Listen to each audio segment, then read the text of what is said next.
Hey, welcome to another episode of Q It Up with the Q Brothers. I'm John Quartucci. And I'm Ralph Quartucci. How you doing tonight, Ralph? Oh, my God. Great. Thank you for asking.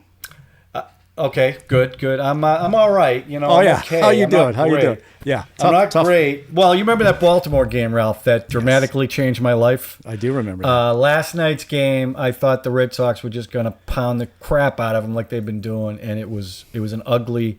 I think it was. It didn't go too well. Didn't go too well. It didn't go well. I blame the ump. The ump was horrible. Never blame the umps, but okay. Oh, and they're losing 1-0 right now. But hey, that's okay. They're in it, and they're giving us something to root for. Anything else going on with you? No, I'm very busy at work, doing a bunch of shows, doing some other things, but that's about it. Weather's okay. Well, then we're not going to screw around because I know you got a ton of work to do. And we just want to get right to it. So we want to bring on our special guest this week, and this is someone that I graduated with. This is a good friend of mine, Mike Jackman. How you doing, Mike? Hey, Mike. I'm doing great. How you guys doing? Fantastic. We're doing well. You know, I'm doing okay, Mike. I know. John's having a tough one, Ralph. And they're down 1-0. I know this is a movie discussion, but I do have to say, I felt like last night the Red Sox were going to lose because they had too many chances and they squandered all their opportunities. And that's been their theme all year long, having plenty of guys on base and not knocking them in. So much as you can blame the way they've been hitting, you didn't expect all of them not to hit. Right. And none of them hit last night when they needed to. Well, before the game, I thought it was going to be another romp because Greinke's been so he's been on the sideline. But what are you going to do? Okay, Ralph, sorry. Right. We can go into the movie now. Right into the queue. No, Ralph's into it. No, wait. Before we get started, Mike, I've had a bone to pick with you for about 48 years. Oh, boy. Yeah. And I need to get this off my chest. I've really been carrying it. Mike, I told him, don't go after Mike. He's a good friend of mine. Once he explained it, take a look at this picture, Mike. Son of a. Okay, Mike, look at Mike, that.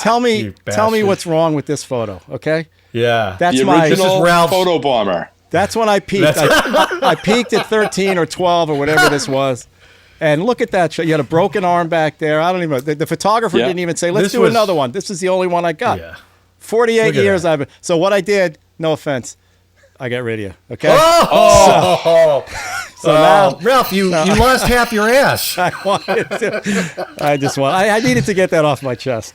And that was his only picture from Little League, Mike, was that one. Yeah. So he's been holding that grudge for a long time. And when John said you were coming on, I obsessed. I knew I had the photo somewhere in my house, and I spent a week.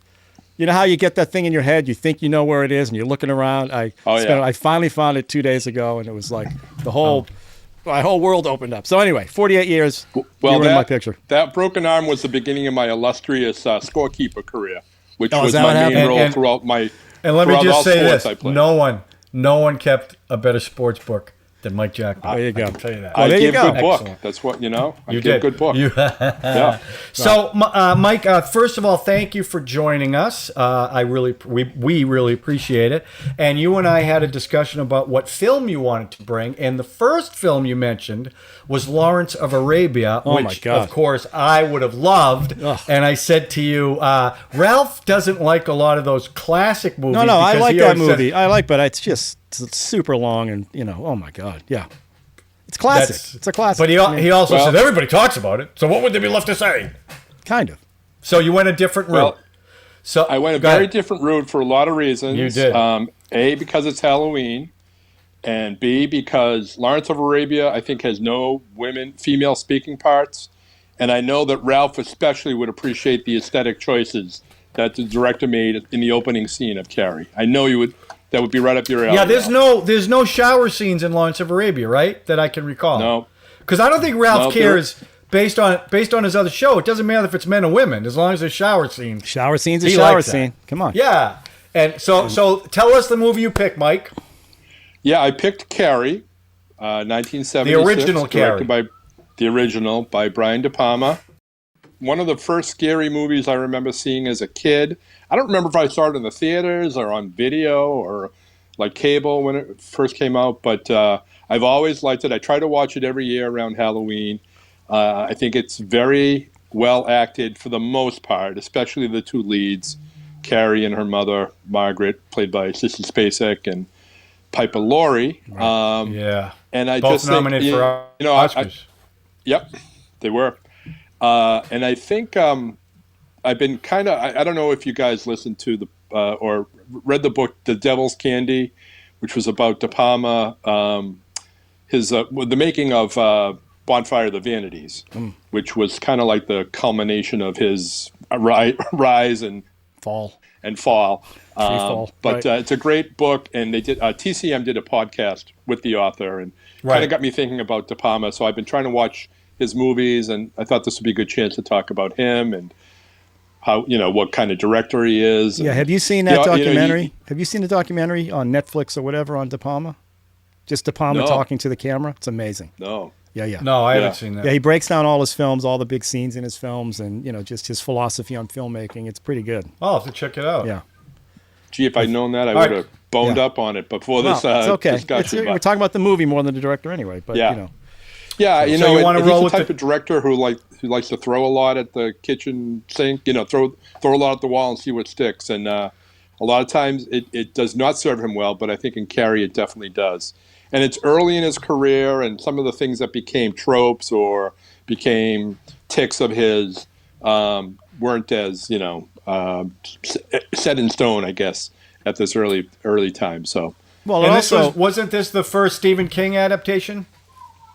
Wasn't this the first one? This is the first one, right? Yep. Ever? You mean ever? You mean film adaptation? First movie. Yeah. First movie made from a book, yeah. Okay. And he loved it. Well, he liked the movie better than his book. And then Travolta and Nancy Allen go on to do Blowout with him, and that's a whole nother PJ Souls. Yeah, PJ Souls. I mean, there's a lot of people in Stripes. And Sissy Spacek was fantastic. Why don't we show the trailer, and then we can get into let's do it. Details. Betty Buckley too. Betty Buckley. It's the night. This is a new trailer, I think. The Bates High School gym is alive with excitement. Everybody is there, even Carrie White. The girl no one likes. We're all sorry about this incident, Cassie. It's Carrie! And everyone makes fun of her. The girl who lives in that creepy house with her crazy mother. Help the sinning woman see the sin of her days and ways. Show her that if she had remained sinless, the curse of blood would never have come on her. The girl with the strange power. If I concentrate hard enough, I can move things. But tonight, no one will laugh at Carrie. If you don't have a date for the prom next Friday, would you like to go with me? She's with the best-looking boy in the senior class. He's trying to trick me. William Catt. She'll be voted queen of the prom. You know, I can make sure that you don't hurt Carrie White anymore. For Carrie, it will be a dream come true. For everyone else, it will be a nightmare. Carrie. A new film by Brian DePalma. Based on the chilling bestseller. Starring Sissy Spacek, Piper Laurie, and introducing John Travolta in his first motion picture role.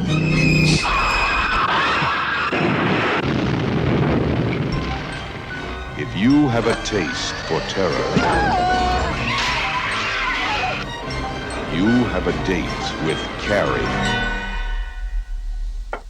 Gee, talk about giving away the movie. Well, now I see why I'm playing the film in the background here. And now I see why you guys were talking about the shower. I forgot about the shower scene. Yeah. So, oh yeah, pretty good. Yeah, you can tell it's early in Stephen King's career because they misspelled his name in the trailer. Oh, really? Oh, here we go. Steven. Yeah. So yeah, all right, Carrie. So here we go. Bring it on. Yeah.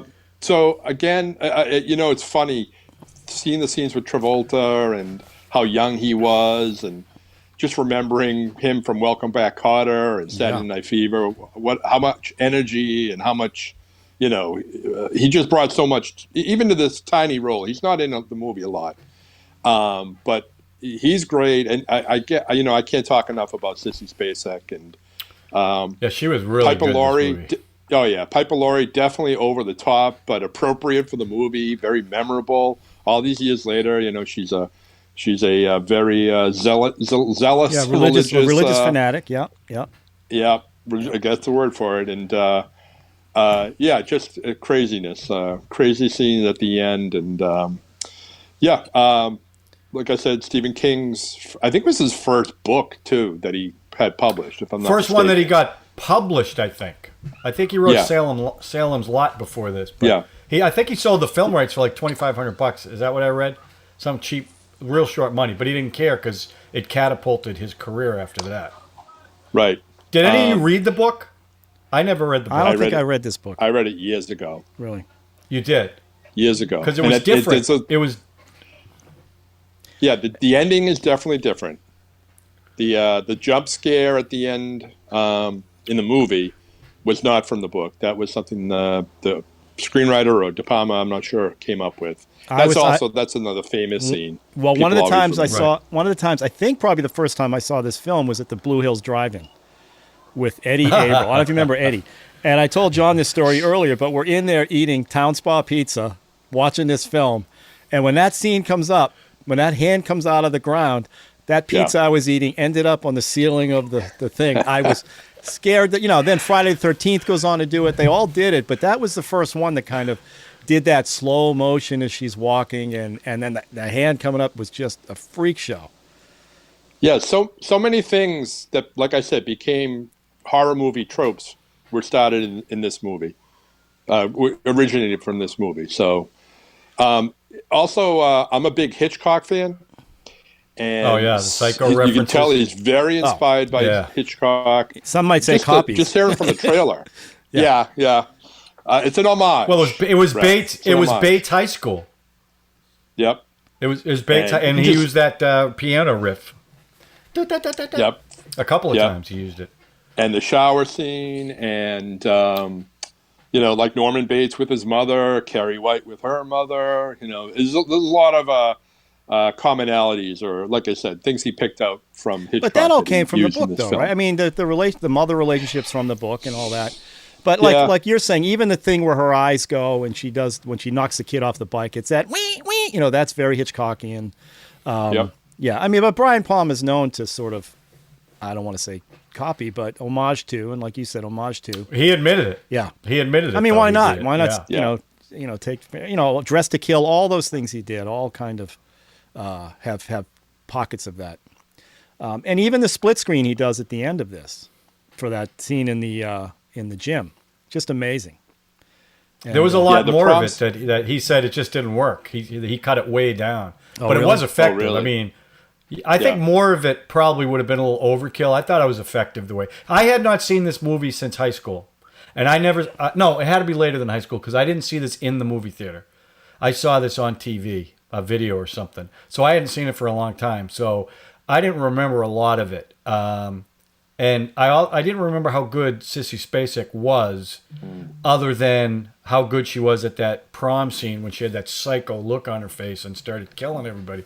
But the progression throughout the movie, the transition she makes from the start of the movie where she's, in the shower getting her period for the first time, curled up in the fetal position and they're bullying her, to when she was on that prom stage and you were genuinely happy for her, even though you knew it was about to happen. And then as I'm watching the movie, I started thinking, what about all these people that just showed up to the prom? They weren't bullying her at all. They were just there for a good time. She wiped them all out, not just the people who did something to her. And I was like, oh my God. All gone. Yeah. But Piper Laurie, because, she was from The Hustler with Paul Newman. She read the script and thought it was a comedy. She didn't think it was serious because her character was so over the top. And DePalma, with the costumes, said, and the speeches. Yeah, the dialogue. And so she ended up getting nominated for an Oscar for that performance. And actually, as I was watching it, I was like, was that performance Oscar-worthy? I don't know. Sissy Spacek, I definitely think so because of everything that she goes through. But I did like it. Just a word in her defense, you got to think back to 1976, and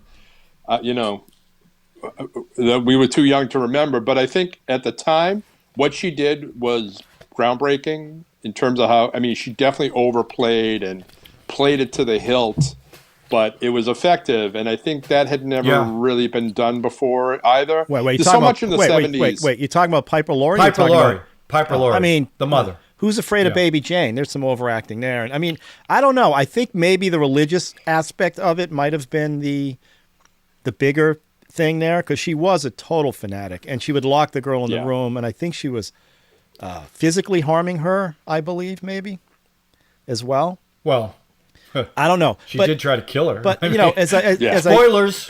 As I just watched the open again while the trailer was going, you know, have you guys seen the movie Ginger Snaps? The werewolf film? Okay. It's a werewolf film written by a woman, and it's about a girl who gets attacked by a werewolf. At the same time, she's having her period, the curse, right? And it's how she reacts to her body's changing. And it kind of, you know, you look at this one and you go, okay, it starts with that scene in the shower, which is Carrie getting her first period and everybody making fun of her, and how the body horror of that affects the rest of the film, right? Her reaction to her body changing, her mother's reaction to her body changing, and what her mother was afraid of is all this psychological. It's 1976. I didn't see any of this. I just saw chicks in a shower, you know, the stuff that's going on with John Travolta, and I think he was getting blowjobs from what's her name, Nancy Allen was blowing him in the car. He was indeed. Right. So that's all I remember. But you look at it now, and it's like, wow, there's some groundbreaking things. Well, Brian you know DePalma. what I didn't remember? I didn't remember that they showed her telekinesis so quickly. Yeah. I was shocked at that, like in the shower scene. Yeah, which I didn't remember that. In the ashtray in the principal's office. Yeah. So, and I kind of like the fact that, you know, Ralph doesn't like backstory. There was no explanation for it. She just all of a sudden could start moving things with her mind, and it just kind of happened. Yeah. So I did not remember that from the last time I saw it. Well, she's weird, right? You established she's weird, and Sissy played it a little bit like she's, you know, a little gaunt. She's a little gaunt. Her eyes were pretty big, right? She played it a little bit out of, and of course the kids were, you know, I think it was, what was the actress you mentioned that's in Halloween and Stripes? What's her name? Souls. PJ Souls is one of the women abusing her, right? Like bullying her. So she's already out of the norm and looks that way. So when we see her doing that stuff, we accept it like that. There's no issue. I don't need the backstory. I don't know. I don't need to know how she got it, just why she's using it right now. So it's interesting if watching it again last night. At the beginning, she's very under her mother's subjugation. You know, her mother tells her to go in the prayer room, and she goes in. But as she learns more about her powers and powers develop more, she kind of becomes more assertive and stands up for herself. And she said things are going to be different around here before she goes to the prom, and things are certainly different when she got back from the prom, but not how she thought. So yeah, I agree, John, that you're supposed to get the sense that her powers are slowly developing, but they're evident right from the beginning of the movie. Right. Yeah, exactly. Yeah. So that did surprise me, because I did not remember that, and no explanation was really necessary. And then she was reading the books about it, and then it was great to see William Catt, the greatest American hero. Yeah, when I said hairdo, with that 70s hairdo, Prom King. Oh my God, awful. He still has that hairdo. That hasn't changed. See, he's got the same hairdo. That guy hasn't aged. God awful hairdo, and not a great actor, in my opinion. I hadn't noticed how limited his range was when I watched the movie again. Well, I mean he's fine. You know, he's fine for what he does. But I don't think a lot of the cast, you know, I mean, a lot of them was their first films. You could kind of tell that. Introducing John Travolta. I didn't even know that. Well, he got second billing. Well, he actually ended up with second billing only because of Welcome Back, Kotter, and he's hardly in the thing. Because he was such a big star on TV. Yeah. The casting and Betty was Buckley. Yeah. No, I was just going to say casting was interesting because Amy Irving was initially supposed to play Carrie. Oh. And I think Carrie and Jack Fisk, her husband, is a very successful production designer, and he insisted that she get an audition and that she go in, and she just blew him away at her audition. She put Vaseline in her hair. Yep. And wore a sailor dress her mother made her when she was a kid. And that's how she showed up to the audition, which was perfect. You know, so they gave Amy Irving the Sue part. Yeah. The only one who lived. Yeah. And I also read that George Lucas and DePalma did joint auditions for Star Wars and Carrie at the same time. Because they were, they're all tight of that, like that Rat Pack. I think DePalma talks directors. about that in his doc. You should definitely. Yeah, check William that Cat thing and Amy Irving read for Luke and Leia. Oh, really? So yeah. So I mean, I don't know. This movie, I think, was a huge hit too. I believe, right? It was a huge hit. It was. I think so. And it led to a bunch of movies about girls with telekinesis powers. That's after right. that, the initiation of Sarah. There was a couple other ones. Yeah, we remember The Exorcist had come out a few years before, and was Exorcist is like one of the most popular movies of all time, and I think that horror was kind of on an upswing in the movies at the time. Yeah, Linda Blair. They actually wanted to cast Linda Blair too, but she said, "Oh wow, she didn't want to get typecast." Best thing that would have happened to her was get typecast, because after Exorcist, she didn't do much. She was typecast. That was that and female prison movies. She did. With the broom handle. There comes the broom, right? By the way, you mentioned the hand coming up out of the stones. I at did. The end. That was Sissy Spacek's hand. Seriously, she insisted that she be the one that does that, because she's such a method actor. Come on, that's and ridiculous. De Palma's like, you don't have to do it. We can get someone else. She was to dead. It. If she's method, she's dead. I want to do it. I want to do it. That was an amazing scene. Just you think about that. I think because I don't think it had been done before like that. I don't remember. It was so short. I don't remember. I'm sure there has been stuff like that. I think it was unexpected. I think now you see so much of it that you think it was there all the time. But I actually think that was one of the first times somebody did that. That whole idea with the slow motion and the dreamlike thing, and then to snap yourself in. Friday the 13th stole it directly for when Jason comes out of the water at the end. But it was. I'm telling you, that pizza stuck to the ceiling. It hit so hard. I was shocked when that happened. It was great. I mean, it was great. And that was Amy Irving's mother. That was her real mother. Oh, really? Yep. And she said that scene where she woke up from the dream and was screaming, she freaked out so much that in the movie she calls her Amy by mistake, but you can't hear it over the music. Yeah. So she said she was really freaked out by it. And then Amy Irving, because Steven Spielberg was on the set, because De Palma told him there's a bunch of girls in the cast, so you get dates. Well, he ended up marrying her. He showed up to. He ended up marrying her. Right. And until he met Kate Capshaw. Until he met Kate. No, she was cheating on him. Oh, bastard. Was Spielberg on the set when they filmed the shower scene? Do we know?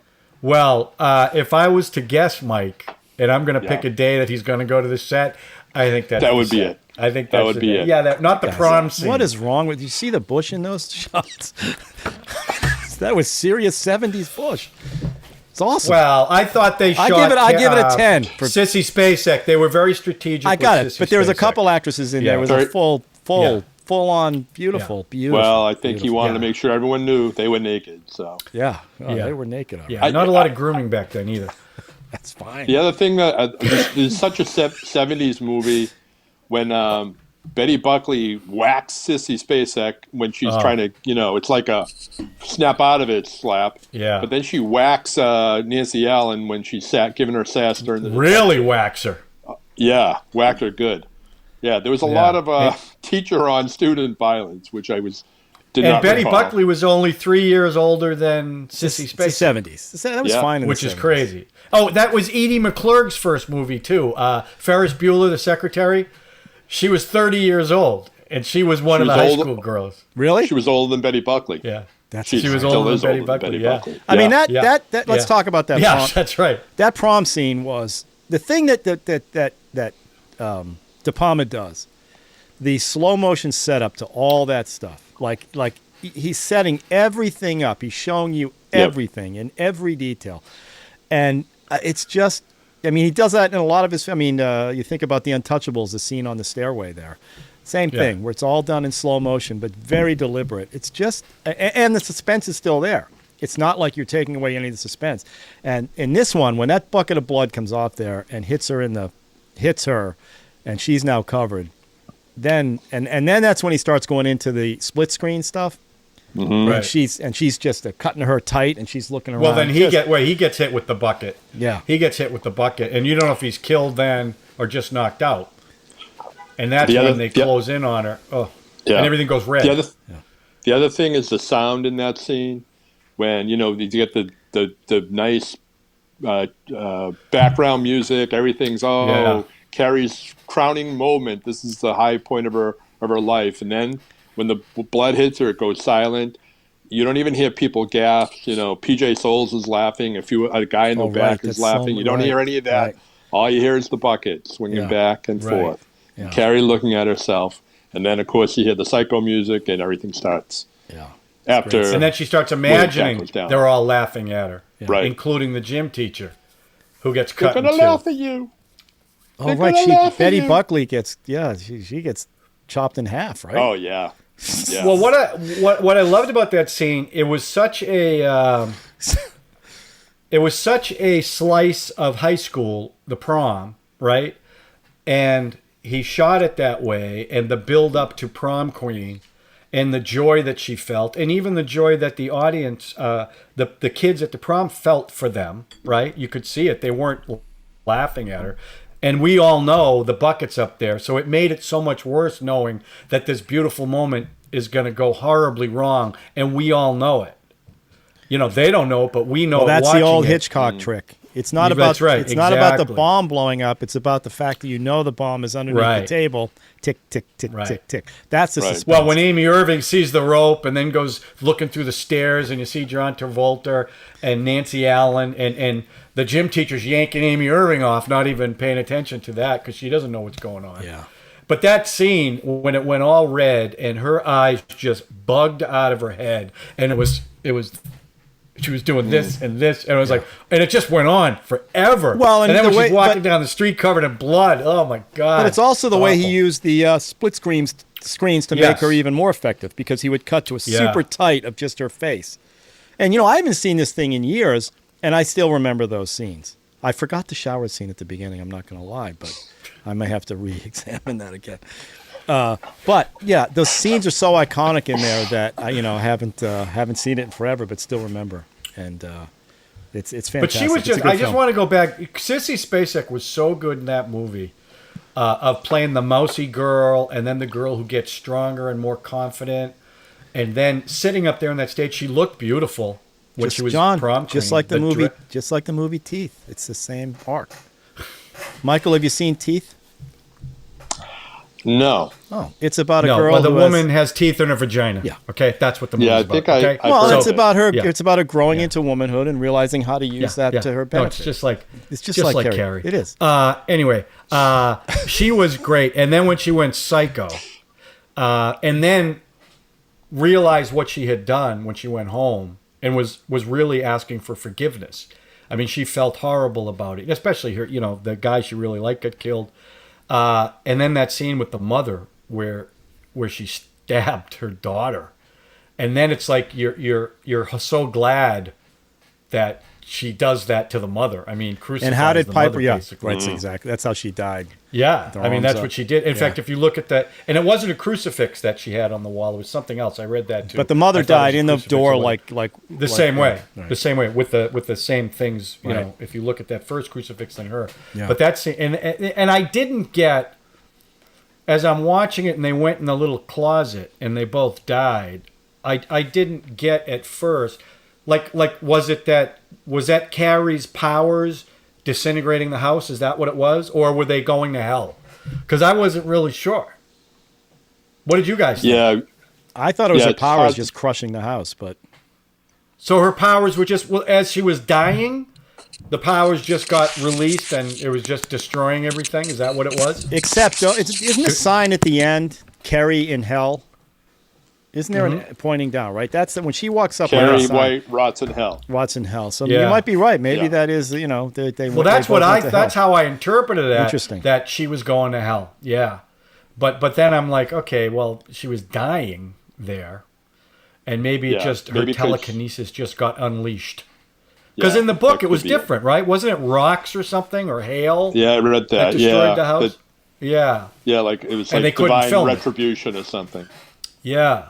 And I thought the ending was more effective with Amy Irving and the arm sticking. Oh, my God. But this was a genuinely This was a scary, that prom scene and the scene with the mother, those were some scary, intense scenes. Yeah. There was a lot of 70s vibe to it. Like when they I don't know why it stood out for me. When they went looking for tuxedos, the three guys. Oh, God. And there was some kind of like, it was almost like a Saturday morning cartoon music playing while they were looking for the tuxedos. And it just seemed so out of place. I go, what the hell was that? And then when they got to the prom, it was better, but there was just had that vibe. Like even the guy in the tuxedo T-shirt, such a 70s thing, you know. But I really liked it. During the tuxedo shopping, he speeds up the film and the sound a little bit. Yeah. It's almost like a Keystone Cops or whatever. Right? Is that why he did it? I mean, I didn't get that. Like why that just seems so out of place. Why did he make that choice? I forgot about that. But yeah, I thought maybe the network or whoever was showing it sped it up to speed up the film. I didn't know. Not too long a runtime. Let's cut it down. It could be that those characters were more developed and it was supposed to be because those guys, that was the only scene really they had been in, the two friends there. They went tuxedo shopping and then they were at the prom and that was it for them. Well, one of the guys, he was the one that rigged the ballots. He said he went to the committee and said, I want to count all the ballots. Him and PJ Souls did that. So they could But he wasn't the one. That was Freddie who had the red hat on. He wasn't right. He wasn't the friend who went to the tuxedo with William Catt. Was it the short guy? Was it the short guy? The tall, skinny guy? I don't know. Ralph, what are you laughing about? I'm Mike, looking at the gym scenes Ralph did not watch this movie for the show. Okay, no, I did not. He's watching clips of it now. Okay, I want you to know. Normally, we watch the movie before we talk about it. I can't get over. Ralph watched it years ago. I can't get over the gym shorts and the tall socks. It's so great. The tube socks. It's fantastic. Well, that scene you're watching is like the Battle of the Network TNA skit on Saturday Night Live. Exactly. One of my favorite. They're all in their friggin' mid-20s. Yeah, Brian DePalma. Yeah. God bless him. I love that. Yeah. But now let me ask you guys this: did you guys? I haven't, but have you seen the remake? I have not. No. With Chloe Moretz, whatever her name. Yeah, Moretz. Yeah. It's actually been remade twice. It has. There's one in early 2000s. They remade it. Oh, I didn't know that. Yeah, that was. In fact, that was the Rage Carrie 2. I think. And they were going to make a TV series. They were going to make a TV series, Carrie, where it was like the Incredible Hulk, where she goes from town to town helping bullied children with her telekinetic powers. And Keith David, you know who Keith David is? Yeah, the actor. He ends up in the thing, right? Isn't that the guy? He was going to be an FBI agent tracking her down. Oh my God! But after the sequel didn't do so well, they said we'll skip the TV series. Yeah, that's great. Oh my God! It's not a bad movie. I saw it years ago, but The Rage, you mean? The original. No, was Amy Irving the Rage? Oh, the Chloe Moretz. No, he's saying Amy the Rage. Irving she did the sequel. Yeah. Oh, she was in the sequel. Okay, maybe I got mixed up. Yeah. I did like this. So good Halloween choice, and I think if you want to watch a scary movie, and you want to see women in showers. Woof. I mean, for Ralph's friends, woof. Definitely want to watch Carrie. Good choice, and obviously it's got Brian DePalma's fingerprints all over it. Yeah, but this is a movie that I don't think nowadays kids, because it's still slow. I'm watching these clips. This movie takes a long time to do what it's got to do. It does. There's a lot of scenes, a lot of exposition. But the payoff still would play. 100%. Oh yeah. 100%. Okay. Yeah. But you got. I think that's part of what he did. But you got to get. We could sit through that. I don't think people will sit through that now. Is what I'm saying. Maybe. You have to sit a long time to get to to purposefully, right? Well, 76. I mean, it's a slow burn to get to that point. But 76, you. And it's only. I think the movie's an hour and. What is it? An hour and 30 minutes? Yeah. Yeah, it's short. It's a short movie. Yeah. Yeah. So 1 hour. And that last 1 hour 38. The prom scene is probably the last. It's 20 minutes, right? The last 20 minutes of the film must be, yeah. Between that and the car, and the mother scene, the mother scene, not on. Yeah. There's a great shot when the car flips over of Nancy Allen and John Travolta, and it just looks like it's from the 30s. It's a pretty bad. Well, they speed that up. They do a weird. I remember the car flipping over and speeding. With like rear projection. Yeah, but Travolta had. I didn't even know what. He had, talk about William Catt's hair. Travolta had great hair in this film. That was a beautiful head of hair. And Nancy Allen was cute too. She was fun, and goes on to do all. Well, she ended up marrying DePalma, right? Yeah, I think so. She married DePalma. Yeah, she was in Dress to Kill. She did a lot of his films. Yeah. All right, good. She was in RoboCop. Yeah, definitely RoboCop. She was in RoboCop. She was great in RoboCop. All right, so is Mike going to hang on for a little stream quest? Yeah, we're going to do a little stream quest. Here's the. So wait, Mike. Okay. Yeah, a little premature logo ejaculation, but thanks for bringing Carrie, Mike. Excellent choice, great Halloween movie. But now let's talk a little stream quest. Can I show it now, or we already did? Mike, Okay. Yeah, now show it, please. Okay. Jeez, There you go. Stream quest. I'm trying to extend this as long as I can. Oh, look at that, Mike. What do you think of that logo, huh? Oh, that's Is that a thing of beauty. unbelievable? That is a thing of beauty. So, Mike, give me something that you are currently watching, or a movie you streamed, or something, a series, whatever. Okay, just one. Go for it. Yeah, do what you want. More than one. You're the guest. Yeah, right. Whatever you want. Okay. Whatever will extend this. Well, I know you talked about it on the last show, but I am still in the midst of it, and it is excellent. Squid Game. Oh. No one's talking about that. No one's talking about that one. Crazy.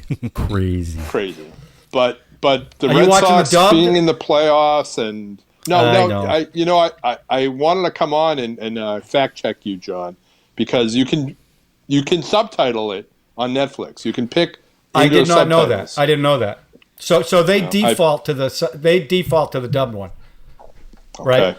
Well, if you need me to come over and you show can you always how to put set that up on your Netflix. Netflix, you can always put subtitles on. Yeah. So.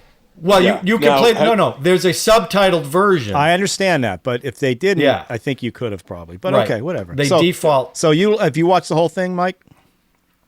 No, I'm about 6 episodes in, and between the Red Sox and watching Carrie and whatnot, I probably have not seen it in about a week, so I got to jump back on and finish it off. It's crazy, right, man? It is crazy. Yeah. Oh, it's great. It's a great show. Yeah, I think the first episode a little slow, lot of exposition, but once you get to the game, it's insane. Now, have you guys seen or discussed Parasite? I have seen it. Ralph has seen it. I have not seen it. It's fantastic. Parasite is excellent. I think a chat about Squid Game in the context of Parasite would be very interesting because they're both in South Korea. They both deal with people who are downtrodden and what they do to try to overcome that. Yeah. So Parasite's awesome, John. You should really check it out. It's an excellent movie. That won the Oscar, right? Yeah. That won Best Picture, didn't it? Yeah. Yeah. Well deserved. Yeah, I'll have to see it. If you're putting it in the same thing as Squid Game, then I definitely would like to see it. Well, it's not the same. Because I wasn't. It's in the same universe. I know, but same universe. Yeah. I would think. Yeah. When I saw the trailer for Squid Game, I was like, I don't know, this looks kind of stupid. I don't know if I want to watch this. And then I just kept hearing about it from everybody. So I said, all right, I'm going to watch it. Yeah. And like I said, the first episode was kind of tough. But once I got past that first episode, I could have watched all 9 episodes in one sitting. And I purposely had to stop myself, or I would have been up till 6 a.m. watching it. And I'm glad I did it that way too. But I loved it. I thought it was, and the actors were really good in it too. Yeah. I mean, the way they played, some of those scenes were so tough to watch, let alone them having to play it. Ralph, you haven't seen it, right? No. Are you going to watch it? I don't know. I might. I don't know. Yeah, probably, because everybody's talking about it. It's worth it. Yeah. It's definitely worth it. It is. I mean, it came out of nowhere for me. I hadn't even heard of it. My nephew texted me and said, have you watched it? What are you talking about? I watched the first one. I was like, oh, my God. Yeah, they're already spoofing it on Saturday Night Live, so it must be good. I mean, when you spoof that quickly. Or popular. Yeah, that's what I mean. Yeah. When you spoof it that, like they did that with Mayor of Eastham, they spoofed that within 2 episodes, so you know you're dealing with something that's good. Plus, Netflix, their earnings went way, I mean, they made so much money off of Squid Game. Because it's the most watched thing, and people are getting the subscription just to watch that show. And they're going to do a sequel, too, which is great. So, anything else, Mike? So, one more thing about Squid Game. I know you said that the first episode was tough to get through, but if you take that first episode up until they get to the game island or wherever the hell they are, that could be a companion to Parasite. But Parasite has so much more going on in it that it's definitely worth seeing. So I highly recommend Parasite. It's only 2 years old. I will watch it. Agreed. All right. One other thing I want to mention, one other. I saw it as part of the Boston Globe Documentary Film Festival online. A movie called Flea. It's an animated documentary. It's about an Afghan refugee and his family. And he's a kid during the 80s when the Mujahideen are fighting with the Soviets, and the Soviets leave, and of course the Soviet Empire falls. But his father was taken prisoner, and he assumes he was killed. He never saw his father again, so they actually leave to go to Russia. But Russia is so bad because it's the transition between the Soviet and the Empire after that. So the whole story is about him and his family trying to get out of Russia to I think Sweden, where his brother lives. But it's animated. It's a documentary. It is foreign language. It's in Dari, which is the Afghan language. It's in Russian. It's in Swedish. But it's definitely worth watching. I don't think it's out yet. But when it comes out, definitely worth giving. Why? It I mean, that's a look. Interesting. Why would such a serious topic? Why would they do it animated? Well, it's interesting because I saw a little interview with the director. He said because there wasn't any really footage of what happened to him and his family, and he didn't want to recreate it with actors. So he's actually, the director is a radio producer, so he thought animation would be the way to illustrate it as opposed to just being a voice only podcast. So it's excellent. So yeah, I highly recommend it when it does come out. Ralph, so that's, what are you watching, Ralph? I'll talk about one thing. I watched a film called Never Grow Old. Have you heard about this film? Never Grow Old? Never Grow Old. It stars John Cusack and Emile Hirsch. I think that's his name, Emile Hirsch. The kid that was in Speed Racer. Yes, I think that's him. The one. Yeah. Emile Hirsch. Emile Hirsch. It's a Western. John Cusack plays a bad guy who insinuates himself on Emile Hirsch's family. Emile Hirsch plays a undertaker who's also a carpenter. So he has to build the gallows, and then he gets paid to take the person who got hung off the gallows. And it's just about it's an old Western town. It's shot completely in natural light. So there's no they're doing poker scenes in bars that are completely lit by flames or candles or whatever. It's a kind of a brutal film. And it's how this kid becomes a meek. He's an immigrant. He's an Irish immigrant, and how Cusack is playing on his immigration stuff to get him to do what he needs to do. Through the whole movie, everybody's getting killed, and Emile Hirsch is getting paid to bury the people and ride them out of town, and it ends up in a conflict between him and John Cusack's character. And Cusack's playing a pretty bad dude. It's just an interesting Western that's shot completely natural light, and kind of and the two lead guys are pretty good. Who directed it? I have no idea. I don't know, but it's I think it's streaming on Netflix. I forget where I saw it, or Prime. If you have a Prime account, it's called Never Grow Old. And I'm a big Cusack fan, so when I heard he played a villain, I was like, oh, I got to check this thing out. And it's pretty good. So. He'll always be Lloyd Dobler to me. Always be Lloyd Dobler. No, my favorite film he did was 1408. Stephen King's 1408. No, 8 Men Out. Yeah. 8 Men Out. Anyway, that was that was my find this week. Yeah. All right. I've got two things I want to talk about. I watch a lot of TCM, and I've been watching a ton of stuff on that. I watched for the first time, I thought I had seen it. I say this a lot lately.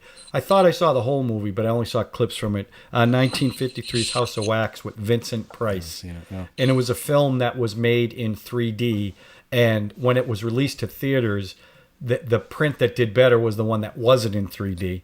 But it's a beautifully shot film. It's in Technicolor. I just laugh at it because at one point there's a guy with 2 paddle balls and just going right at the screen. So they do all this 3D stuff, even though it didn't show up on the theaters that way. But it was good. It was actually good, and Vincent Price was very good. Is it better than Paris Hilton's House of Wax? Wow, wait a minute. Wasn't she in the shower at one point in that movie? She might have been. I don't know. Well, then A shower of wax. Listen, Shower of hot wax. I don't have a shower of wax. I don't have a drive Yeah. of just shower scenes. Okay, I don't have a drive. Maybe I should do that. I Well, don't think about Ralph, that. you can say that, but we watched the show enough to know that that's a lie. Now, Mike, have you been watching? Mike brought it up. Yeah, but is Mike watching Movie Strange or this one? Where did I? I think he watches. I think you watch Yippee-Ki-Yay. Mike, do you watch Yippee-Ki-Yay or this one? I watch both. I dip in.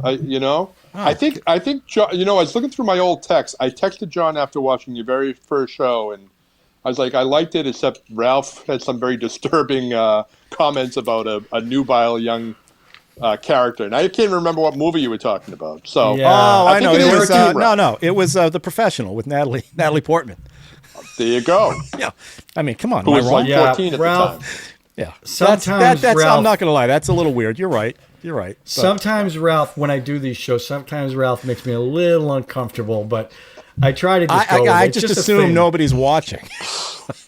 Well, enough people are watching. People. All right, so John, what's your second thing? What's your second? The other one that I've been watching, and I've actually watched it about 4 times, and I don't know why I keep watching it, but 2013's Wolf of Wall Street. Oh, it's great. Which it is so good, and it is so bonkers. And Leonardo DiCaprio, first of all, It's Leonardo, I think he's a great actor anyway. Yeah. But he is so good in that movie, from where he starts to where he ends up. And Jonah Hill. But it's all about debauchery. I don't think, and I think Scorsese would say this, he probably couldn't make the movie today. Even though, if you read the book, Wolf of Wall Street, a big chunk of it is true. Wait a minute, John. He the made stuff that they show in the movie. He made that movie 3-4 years ago. You can make that movie No, today. He made that movie it. today. That movie's What? essentially made today. I mean, come on. What are you talking about? What are you saying? The world get can't it. handle that, the debauchery? No, I'm saying that the today, if you show stuff like when they threw the midgets against the targets, They're not midgets. and the They're stuff, little. They're the little way they people. treated, They're little. the way people, they John. treated. Listen, don't misunderstand me. I loved it. It was just so. You loved them throwing midgets great. against it. Wait a minute. You No, loved them I throwing loved midgets? how crazy and insane it was, but it was so funny. And the performances, all of them, even Matthew McConaughey, who was only in it for a little bit, Well, he that's was legend. hilarious. He was legendary in that film. I mean, but the problem with whole that movie. film, like Wall Street, is it glamorized what the guy did. No, That guy. I don't. No, Listen, No, our favorite actor from Barcelona is in that film. Do you remember? He plays the guy that. No, I'm sorry. I'm thinking Boiler Room. I'm sorry. I got my two. Yeah. My two terrible people movies that glamorize what they're doing movies. But he glamorized Jordan Belfort. That guy wasn't. That guy was an evil prick. He glamorized it up to a certain point, but then everything fell apart and it was awful, and they showed that. So I don't agree with that. Except that Jordan Belfort is still out there making money, doing his thing. Sell me this pen. He paid his dues. He paid his dues. No, he hasn't paid everybody yet. Whatever you say about him, the guy was an unbelievable salesman. He just that's no he couldn't have done what he did. That's but right. It was just he ripped a lot of people DiCaprio. off. I know. Leonardo DiCaprio was great. He's so good. He's such a good actor. He's not like one of these guys like he's no Brad Pitt. I love Jimmy Stewart. No Brad Pitt. I love Jimmy Stewart. But Jimmy Stewart's Jimmy Stewart in every movie. Brad Pitt is Brad Pitt in every movie. I don't care what anybody says. Leonardo DiCaprio, for a guy like De Niro, you look at De Niro or Al Pacino, right? They're not like typical leading men, right? Good-looking leading men. Leonardo DiCaprio is a good-looking leading man who takes these roles and becomes these people. He's just so good. And even Catch Me If You Can, The Revenant, which he got raped. He was great getting raped by that. He's You're just right. he's just such a I don't know. actor. He's good looking. There's no question. He's good looking. But I mean, what I'm saying is he's not pigeonholed into leading men roles. I mean, that role he was like. Well, that was also that was also a Scorsese movie, and Scorsese knows absolutely. how to. I mean, the phonetic cutting and the editing of music and the stuff he does in that film is amazing. My favorite character in that whole film was the saddest guy, which is the FBI. Kyle Chandler playing the FBI guy.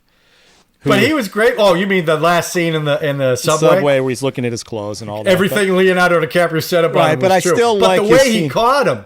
Hey, are you trying to bribe me? Yeah. Is that what you're doing? That boat scene, the scene on the boat. I just love. I'm going to enjoy this. Right. I'm really going to enjoy it. Get off my buddy's store. This is my FU money. That's what this is. I mean, they were all good. Mike, you've seen Wolf of Wall Street, right? Yeah, so I saw it in the theaters when it came out, and I remember it being really over the top. And my problem with it, there was no one to root for in that movie, and I don't remember all the you know. And I remember at the very end, he had to do like lectures or something. He was kind of brought down to earth. Yeah. So, Jordan Belfort's actually in the film. The guy he played is in the film. He comes in at the end. Yeah, he introduces him. And we also were introduced to Margot Robbie in that film, too. Oh, yeah. Okay, that's right. And that's the funniest scene in the movie. Hey, you see that bear? You notice anything funny about the eyes? Say hi to Vinny and Vinny. She was great. And, you know, in Ralph, you got to see her naked. I don't remember that. I don't care. How can you not remember that? I like 70s naked. I'm not going to lie. I that's like 70s right. Naked. Oh, that's right. You don't like grooming. That's right. No, no, it's good. So no. Anyway, so that's yeah. No, I was just going to say she's turned out to be an interesting actress with I, Tonya and she's good. Bombshell. She's producing great. films. Yeah. Strong Harley Quinn person. Did you guys ever see Boiler Room? Speaking of, did I mention I have Boiler not Room? seen that. You should check that one out, too. I did. Giovanni Ribisi, I think, was in it. Yeah. You're right. Yeah, isn't I Ben don't Affleck remember much in that? about it. Yeah, Ben Affleck plays Alec Gordon Baldwin's Gekko? No, he plays Alec Baldwin's Glenn Ross thing. Oh. Yeah, that's what he's doing. Before we go, have you seen the trailer for the Lucy and Desi movie that stars Nicole Kidman? I saw it today. Have you seen the trailer? Yeah. It looks great. I mean, she looks great. And that's an Adam Sorkin. Sorkin directed and wrote that. Yeah. And is that going to be Netflix? No, Amazon Prime, right? Is that what I saw? Speaking of DiCaprio, he's coming up in a Netflix film with Meryl Streep. You see that about the end of the world happening, and he's in the administration. Looks pretty good. She plays the president. I think it's going to be Wag the Dog. Oh, a meteor is going to destroy the world, right? Isn't that what it is? Yeah, it's like a Wag the Dog type comedy. You know what I mean? Like based in Boston. Oh, really? Oh, it was? Yep. Oh, they're going to do fake Boston accents. Everyone's going to talk like Cliff on Cheers. It's going to be awesome. Is that what they're going to do? Yeah. They never get there. So. John, your video looks horrible. I don't know what's going on with your internet over there. I don't know. I mean, I've got Mike's streaming like a champ, and you're getting all. It's okay. All right, remember, John, what do you got to do? As long as Mike looks good. Mike, I think you can add some subscriptions, right? You can get some subscriptions for us, right? Absolutely. Okay. Absolutely. My network of my followers. That's it. Get your follow. We need about 100. We need 100. We need 100. We're trying to get to the 100 limit. Yeah, it changes the algorithm. But Mike, thanks a lot for coming on. And wait, let me give you an update on the score. Yeah, let me just see if we know what the score is. Let me just remind Mike about the picture. I'm getting text, so it might not be Mike, good. you've been in my life forever. Just so you know. Oh, it's still 1-0. I need that picture. I'll email 1-0 in the fourth. I'll send it to John. He can forward it to you. We have, we also. I don't know if you have it, but we've got the full team picture where you're in front. I got the whole thing. I've got team pictures of Mike on the Twins team holding the scorebook. Yeah, that's great. Nice. Yeah. All right, Mike. Thanks for joining us, and I apologize for my poor video quality. I'm glad your video quality is good. Came in Ralph, always great to chat. Go Sox, and we'll see you next time. Oh, hit the subscribe button. Hit Smash the like. it. Is that what you say? Smash the like button. Smash it. And share it. We like talking movies. So thanks again for watching, everybody, and we will see you soon. All right. Thanks, Mike, for bringing the film. Appreciate it. Yeah, thanks, Mike. Thank you, guys.